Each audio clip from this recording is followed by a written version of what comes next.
El reconeixement a la millor jove iniciativa empresarial 2018 atorgat pel Cercle Sacot de Joves Empresaris, aquest any en col·laboració amb la xarxa Banc, ha recaigut en l'empresa Comser, amb seu a Terrassa. L'any 2009, Jaume Vallet Xicoi comença el seu projecte com a consultor freelance per a la indústria farmacèutica, oferint serveis de validació.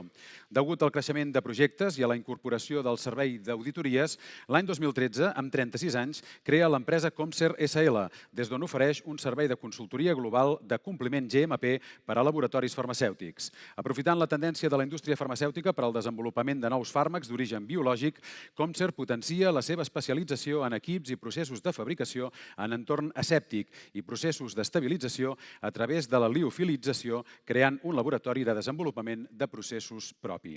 Comser ha estat capaç de fer-se un lloc dins la indústria farmacèutica recolzant-se en els valors de la qualitat, la flexibilitat i la humilitat. En els últims 3 anys han passat de ser un equip de 3 a 25 persones. El seu repte més immediat passa per la internacionalització mitjançant aliances estratègiques. Recull el guardó el senyor Jaume Vallet, director, gerent i fundador de Comser.